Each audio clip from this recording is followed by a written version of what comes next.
Google's reign might be coming to an end. I say that because I've had a couple of chaotic years personally. I also follow a bunch of people in the internet marketing space, and the annoyances have increased across the board on all of their platforms, from mysterious algorithm changes to frustrating Google business bugs. And don't worry, we're going to dig into the mess that's Google Analytics 4. And before I get to any of that, the one thing that you probably have heard about is the issue that they had with their service Gemini, which is basically like the competitor to ChatGPT. It's their AI tool. And the short story here is that people were asking about historical events and to generate photos of people like the founding fathers. And Google was basically prioritizing diversity over historical accuracy when it comes to these events. To me, this is a microcosm of how they've kind of lost the big picture of what their company's about. And I just think the development on the back end has really taken a turn for the worse. It's not as high quality as it used to be.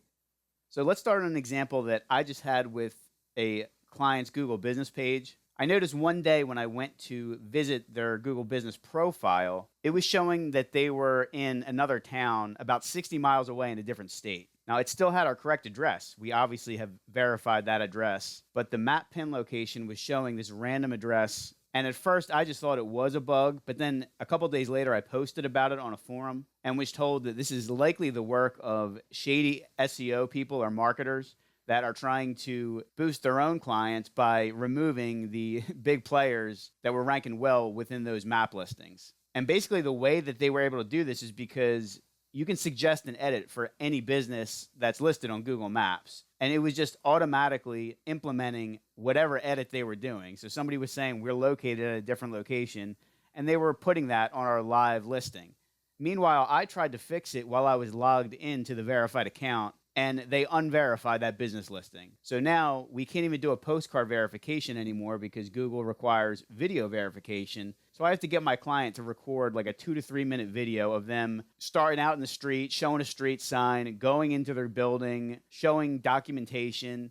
I mean, it's insane considering that this happened because I was trying to fix incorrect information. It just seems unfair. And I opened up a support ticket, but that went nowhere. And don't worry, we're going to dig into Google support a little later in this video because I've had many gripes with them over the years. But here's a look of that problem. This photo is from Joy Hawkins on X. She was actually the person who responded on my forum post. She runs a marketing agency up in Canada. And basically what was happening was somebody was moving like 10 or 15 businesses to a random address. This is how I found out because, like I said, I thought it was just a bug at first. But then when I looked at the map and zoomed in, I noticed there was 10 other contractors in that same area. And this is exactly what's happening here. Now, in the past, I've had other issues with Google Business. So at first, they had their own platform. You could go on your Google Business admin page to do everything, whereas now they integrated that into Google Search and Maps. So if you want to manage your business listing, you have to go to Google Search and search for your business name. And it's so convoluted because everything's built in with pop-ups. I've had issues trying to upload photos where if I upload, let's say, 10 photos, 8 or 9 of them will be approved and 1 of them will be disapproved with no particular reason. I've had issues trying to go to the gallery on that page and it bringing me to a 404 error. Like the URL just didn't work for a couple weeks at a time. Just so many little bugs. And Google Business is pretty simple software. Like all you're doing is setting your common business info, uploading photos, and sharing posts. I mean, it's not complicated software relative to everything else Google does. So I think it's insane that they have this many issues, especially since it's integrated with Search and Maps. I feel like most of the issues have come since they went away from the dedicated app and integrated it with these other services. The next thing, which I think has been universally hated by people like myself who manage websites, is the switch from Universal Analytics to Google Analytics 4 or GA4. The back end is completely different. The interface is completely different, and it doesn't give you the same granularity in your reports. So before, everything was linked up. So if you wanted to dig into one report, you would just be able to click on that, and it would give you more information. Well, those reports are missing. And a great example of just how trying to do something so simple is so complicated. I always used to operate off of a graph that was the number of monthly visitors charted along with the number of monthly conversions. To me, it seems impossible to get those two things on the same graph. So what I had to do was go over to Looker Studio, which used to be called Data Studio, and you can create your own reports on there. And I'll give it to them. That gives you more power, so you can build your own custom user interface. But for the average user, the small business owner, especially ones who manage it themselves, but even small web designers, internet marketers who, they just want a couple simple dashboards. And if they want to dig deeper, they can. That ability has kind of been wiped away. And Looker Studio is like 10 times more complex than Google Analytics. Not only is GA4 more complex, but you have to add a third-party Google service like Looker Studio to even get the reports that you could easily access in Universal Analytics. And don't just take my word for it. I found just a couple of complaints here, and this is really just a fraction of what I've seen over the past year or two. So David said that Google Analytics 4 is unusable, and there's a black market for the old accounts. That got over 2,000 likes. Sean's looking for an alternative to it because it still sucks. Joe mentions exactly what I've experienced. He says that it's a massive, painstaking undertaking to understand certain segments of your traffic, which would have taken seconds on Universal Analytics. This is my experience down to a T. I want to dig deeper onto a report, and I can't figure out how to do it in GA4. I struggle with it for an hour or two, and then I give up. Sean says he's been using GA4 for nearly a year, and it still sucks and has way more limitations. Gil, another vote for GA4 sucks. Data visualization is so limited. Line graphs don't stack. That's like what I mentioned with those monthly reports. Kirk responded to Gil's post, and he says it's so bad. He used to help clients with analysis, which was based on their ability to know where to dig, and it's completely unintuitive with the UI overhaul. Nick calls GA4 a nightmare. Here's a Reddit post about how GA4 is way worse than Universal Analytics. He's trying to schedule automated monthly reports. Again, lines up exactly with my experience that in order to do what he wants, he has to tie it in with Data Studio, which, like I said, that's now Looker Studio, to do simple things. Something that should have taken literally 5 seconds on Universal Analytics might take you hours to figure out on GA4. And the last one here, GA4 is garbage. This person's been working with Google Analytics for almost 20 years now, and he says every release it's been worse and worse, and that he just starts to click and closes it in frustration after he can't figure things out. Exactly what I've done. I mean, there's only so long you can take when you're spending hours and getting literally nothing accomplished. If you run a website, I'd love to hear your experience on either of those issues, Google Business or Google Analytics. Now let's move on to Google Ads. So this is where I'm a little bit less lenient when it comes to the way I look at Google. I understand to some degree that Google Business and Google Analytics, they are free products. So, they can't give you phone support if they're servicing millions and millions of websites. I understand that. But with Google Ads, they make something like $300 billion a year. I mean, that platform should be tight. And also, if you're spending, say, $50,000, $100,000 over the course of a couple years, you should be able to get in touch with somebody to ask a question or two. They used to have phone support along with chat support. Now they don't offer either of those. Or I think you might be able to request a call back, but you can't call a number. Now everything's done through email threads. So for one of my clients, he's in a little bit of a touchy niche. We're like bordering the line of one of the policies. We've been dealing with an issue for 5 years now where I'd say 90% of the time that I write an ad, it gets disapproved. I've occasionally gotten it manually approved, but the process of going through Google support is so painstaking that I don't want to do it anymore. It's a time waster. They don't have a history of your interactions. You have to reference the support case, which you get in the email thread, but I don't think there's a dashboard or something where you can view your open cases the way that most other software companies do that. You have to re-explain yourself. I'll go a little deeper into Google support in a second, but suffice it to say that I believe we're following the policy. They have an exception on the policy that applies to our business, but the software behind the scenes that's running everything is flagging it, and there's really no way to get in touch with a human to fix that. The other thing that I've dealt with is their wizard. So if you go to create a campaign, you can either do this manually or they have a wizard. And I signed up with a new account, and they just took me through the wizard. So I was just going through it, and it has the auto-refreshing software. So like it'll give you a preview of your ad on the right. You're writing the ad on the left. Well, I was going ahead and writing headlines and descriptions. And for some reason, I forget what I was doing, but I was like clicking out or just scrolling or something, and it auto-refreshed and literally deleted everything that I had written. So I was writing that for like 20 minutes or 25 minutes, and it got rid of it. I mean, this is the kind of bug that it's incomprehensible that they can allow that to happen when they're making $300 billion a year. They have the money to hire the software developers to test this kind of stuff out. And then I think when I went to the support form to start a thread, you can upload a screenshot, and I'm trying to type in the support form, and it kept removing the focus of the cursor. So I click into the support form, type like a letter or two, and it would remove that. So I wasn't able to even type a response. I had to type it in Notepad and copy and paste to even send a support thread. On top of all this, just like the other services, they rolled out a new interface for Google Ads. And I have a manager account, which that interface I don't believe has changed. I mean, it's changed a little bit, but it's not the same as the new interface.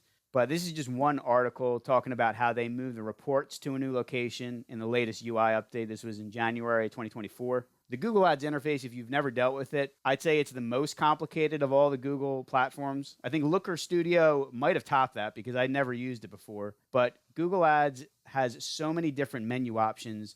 It is very tough to navigate unless you're in there frequently. And then once you get used to it and they switch this stuff around, it's amazing how it breaks your workflow and how much longer it takes to learn. But man, I got to tell you, it's tough when you're dealing with 5 or 7 pieces of software and all of them seem to change within the course of a year or two like it has. So let's dig back into Google support. The thing that I hate most about them is that the person that you contact in the other end, which I'm not even convinced it is a person. If it is, it's probably outsourced in another country for the lowest cost that they can possibly do. In fact, I just saw an article the other day that said Google was outsourcing about, I think, a couple hundred or maybe 1,000 jobs that, were in-house Silicon Valley jobs to overseas remote jobs. So the quality is 100% going to go down. But when you get a response, most of the time, what the customer support does is just directs you to a policy page. So if you're like me, you've dealt with this before, I'm going to look up a policy first and understand that. And then if I can't figure it out, that's when I go to support. Well, they don't give you any help. They're just glorified policy readers who give you canned responses with a list of links. And here's an example of that. This was for that map pin location issue with Google Business. I clearly explained it. I spent 20 or 30 minutes writing the thing, giving them the info, taking screenshots, annotating it, and they give you this response with a list of 100 different things, which I didn't even ask about. Check your verification status, fix suspended profiles. And as they point out here from the highlighted text, from the info you shared, we're not sure of your exact issue. Well, I explained the issue clearly, and they just didn't read it. And that's because their support is borderline useless. It's like just invest a little bit more in customer support, particularly with the ad side. That bothers me more than the Google business, but still, this shows that they didn't read what I said. They just shuffle me off. And frankly, I think that their goal is to get you to give up. That's what they're designed to do. Every change that they've rolled out over the last 2 years is to make it harder to get in touch with somebody and harder to figure out what's going on. Your entire online presence is pretty much up to these software algorithms that they roll out and the software developers behind the scenes who seemingly have no contact with the customer support side. Last but not least, I've seen a ton in the last month or two about Google search, how low the quality is, like it's at its lowest quality ever. Part of this is because of SEO. People have figured out the SEO stuff, and there's a lot of content out there that games the system. They're continuously battling that with their algorithm updates. And a lot of the updates recently have crushed solo publishers, people that were making a full-time income from ad revenue on their sites. And they're propping up some of the bigger sites. Now, I have to say, part of this seems like a smart move. And the reason I say that is because many times when I'm searching Google for something, I'll specifically search on Reddit. I'll limit the results to reddit.com. And the reason being is at least you're going to get a human answer there instead of an SEO optimized listicle. And now even with that, using the site operator, which I do all the time to limit results to one domain. I was doing that the other day to try and search for research papers on Gov websites only, and it was showing me Reddit results. So they were mixing in other domains that I didn't ask for. So the search operators, for the first time that I've ever seen, were giving me domains outside of what I asked for. Now, I think I just read an article that said Google is testing with a more formal kind of filter with Google search where you can visually filter the stuff out instead of using the search operators. I'll be interested to see how they roll that out. But I do agree with most of the people that say the search quality of Google has gone down. And I wouldn't be surprised if ChatGPT, which it looks like they're going to launch a search engine, if they start to compete a little bit more. Because nowadays, if I'm looking for just a short answer on a question, I probably will go to ChatGPT as opposed to Google. Or like I said, if I go to Google, I will search Reddit instead of just the Google results. Now, on top of all this, even people that maybe haven't been hit by the algorithm updates, I think some of their traffic is probably still down because Google seems to be favoring ads over organic. If you were getting great results from Google for free, Google wants you to pay for that now more so than ever. I got to tell you, this was pretty cathartic to talk about, and I probably could have made this video twice as long if I really did a little bit more research into other people's feedback or just thought about other problems I've had. But I want to know your experience. If you're watching this video and you made it this far, you obviously have used Google products. So what have you thought about them recently? Do you like the changes? Do you not like the changes? Have you seen worse results, both when you're searching Google or on your website, getting traffic from Google? This is obviously a work in progress for small businesses. This is why I charge monthly. This is why I don't just hand off a website to someone and let them take care of it, because technology moves so fast that there's going to be these unexpected challenges and problems that you have to solve. I feel like it's part of my job to take care of some of this back-end stuff under that monthly charge. At the end of the year, I figure out ultimately what I earn per hour across all of my clients. When you're selling a website, it can be sometimes difficult to convey this to a client that they're not just paying for the technical side, the hosting, domain management, setting up emails, and that kind of stuff. Part of what they're paying for is integrating them with these other services, staying on top of new services that might overtake, the monopoly that Google's had for 20 years now. By having an ongoing relationship with your clients like this, they're much more likely to stick with you when hard times do happen and maybe when you're hit with an issue like this that frustrates you. It's your job to take the pressure off your web clients.